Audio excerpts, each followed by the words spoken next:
Now, joining me in studio now is my Golan, an Israeli parliament member from the ruling Likud party. Thank you for joining us, Mai. So let me ask you, before you became a member of parliament, you certainly, on another issue entirely, took advantage of Israelis' democratic right to demonstrate. Definitely. The demonstrators, the protesters say that's what they're doing. That's what they're asking for. So why doesn't the Likud party, Prime Minister Netanyahu, accept that and welcome that? He most definitely accept that. I most definitely accept that. And let me tell you, Kalev, I'm all for protesting. That's how I gave my speech out there. That's how I protested against what I've endured in South Tel Aviv. But I always did it under the law. I always asked permission from the police. I always worked with them, not against them. And what we're seeing today is not just protesters that are working against the police and against the actual law that tells them not to protest. We're seeing them putting the majority of the people in Israel in actual danger. When I protested, there wasn't any coronavirus. We're dealing now with one of the most craziest, crises, health-wise, economic-wise, mental-wise, that we can handle with, and we don't know how to handle with. We're still learning it together with the entire world. And when they're protesting, they're not just protesting, but they're giving they're legitimizing basically other sectors, in the Israeli public to not stay home, to not keep themselves safe. And let me tell you, they can continue to protest many more months as long as they want. But when the law says you have to stay home and you can't put the rest of the people in danger, you're putting yourself in danger, they're putting themselves in danger. Listen, Kalev, if there was any normal circumstances, let me tell you, it was even never going on anyone's mind to not let them ask protest. you, this weekend we saw protests, not as much the big protests outside the Prime Minister's residence on Balfour Street in Jerusalem, but locally, people said they were protesting. Whether true or not, they did claim here in Tel Aviv they were protesting within 1 kilometer of their home. They were wearing masks, keeping social distance, but still the police broke up their demonstrations. Well, it's completely not true, because we saw the march that they were doing yesterday. We saw them walking much more further than 1,000 kilometers. We saw them all together, sticking to each other. Some of them were not wearing masks. Some of them were putting the police officers in danger and attacking the police officers. Now, but you know what? This is beside the point. I want to ask, what are they protesting about? This is an important question to ask, because they initially said that they're protesting because of economic reasons. We know now much better than it's not. And they're protesting because they're saying they want to keep democracy safe, right? They want the prime minister out of office. But the Supreme Court, the one that keeps the democracy alive, the one that they are protesting for all the time, has said that the prime minister can still be a prime minister in Israel.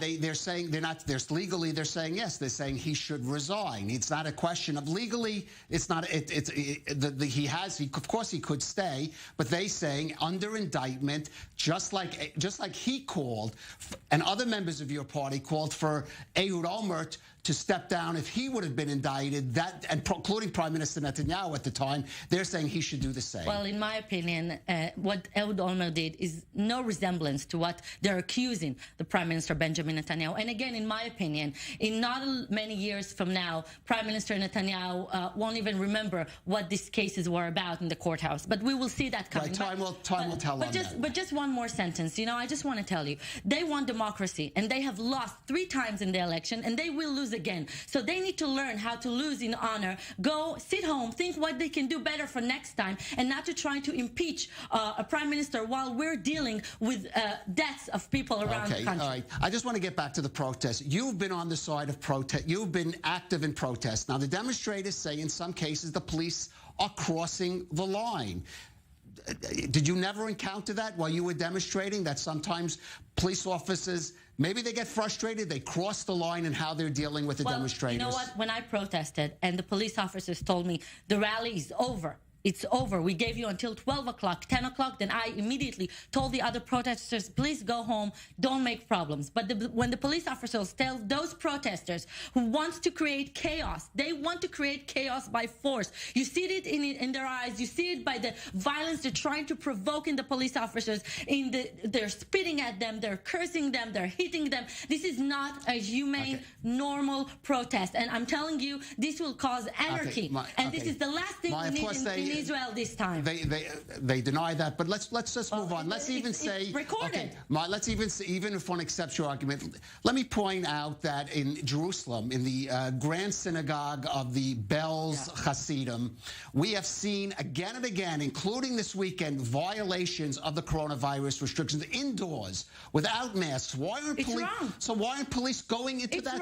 Why aren't they going into that synagogue? But they're breaking up an outdoor demonstration of people wearing masks. Let me tell you, first of all, it's wrong. But what do you expect, really, from them to do when we tell people that all their life they believe in God, they want to go to the synagogue, this is their life, this is their faith. When they're seeing that the protesters going to protest in such shameful anarchy outside the streets, how do you expect them?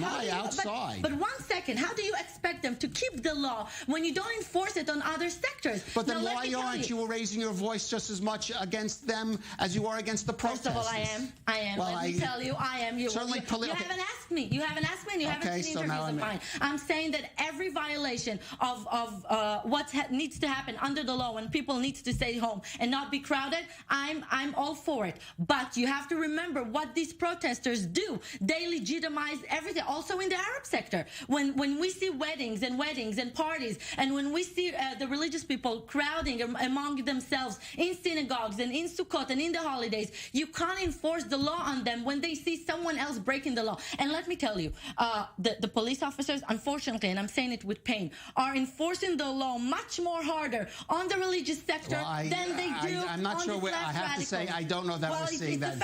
I want to move to politics. Tourism Minister Asaf Samir resigned from the government this weekend. Do you think the government's going to last out the end of the year? Should it last out the end of the year? Well, it's two big different questions. Whether I think it's going to last, I truly hope so, because I really think that taking the state of Israel to a fourth election in this vital time, in this crucial time, is a dangerous thing to do to the state of Israel. Telling you that I feel comfortable in this government, telling you that I think it's a normal combination between the blue and white party and the Likud. So you do not want to go to elections? I can say that. If Prime Minister Netanyahu calls for new elections, you would oppose him? No, absolutely not. If we see that the continuation of the way that this government is functioning, let me tell you, I'm in the committees, I'm in the Knesset all day. We can't operate, we can't work. They are against anything that we offer, just in the fear of they might lose some sort of credit. We have an opposition inside of the coalition. We see Miki Chayvovich protesting. She's a part of the coalition. I just want to say, you called for this government. This is the government you wanted. I called for a government, for an emergency government during the corona time. But let me tell you, I'm number 34 in the list. This is not a very safe thing for me to go to election, but I still think that if the situation continues like that, it is not natural. We're going to thank you for joining us on The Rundown.